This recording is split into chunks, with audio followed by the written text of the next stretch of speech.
د اطلاعاتو او کلتور وزارت له هغه ځایه چې د هیواد د تاریخي فرهنګي او مهمو ورځو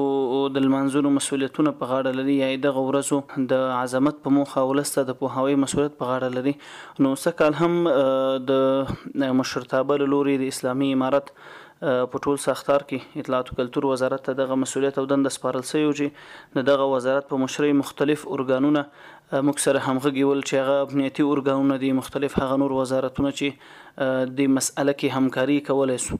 نو هغه وزارتونو څخه یو ګډ کمیټه تشکیل شوی. دغه کمیټې تشکیل څخه وروسته الحمدلله دغه ازادي ورځې د لمانځنې په موخه له هغه ځایه چې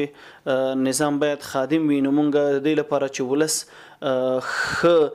په آرامه فضا کې او د امکاناتو په فضا کې، په داسې فضا کې چې هغه نه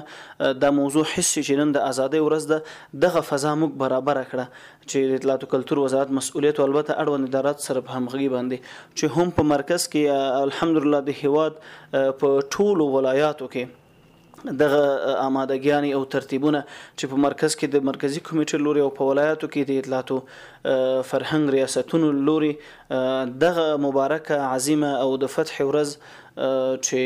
د افغانستان ملت د ډیرو لوړ قربانیو په بدل کې امریکایي ښکېلاکګر سره د متحدینو مات کړ او موږ ته یو لویه پرتمینه فتح را په نصیب کړه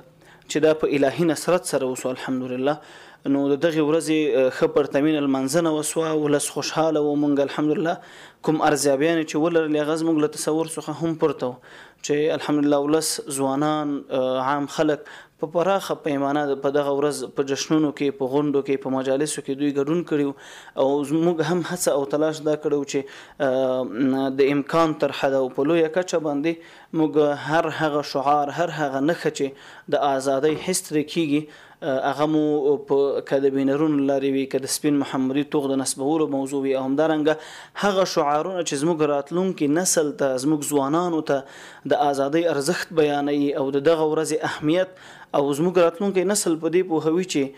دغه لویه او عظیمه فتح د څومره قربانیو په بدل کې راغلی او څنګه باید د ساتنه وسی. دغه شعارونه هم موږ نصب کړیو چې الحمدلله ښه او مثبته نتیجه موږ ولدله. د تکبیرو په شور د لمانځه خپلواکي هیواد زار جنتي. درنو هیوادوالو، د فتح ورځ مو بختوره شه. د اسد په 24مه د اسلامي امارت توغ یا بیرغ د هیواد په هر ګوټ کې لوړ شو او د پردیو تسلط پای ته ورسېدی. دا ورځ د الله جل جلاله رحمت، د مجاهدینو میړانه او د ولس د هوښیارۍ نښه ده.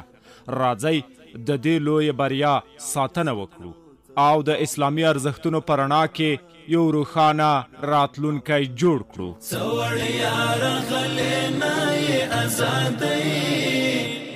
خدای ته تللې د ځوانان بېکاره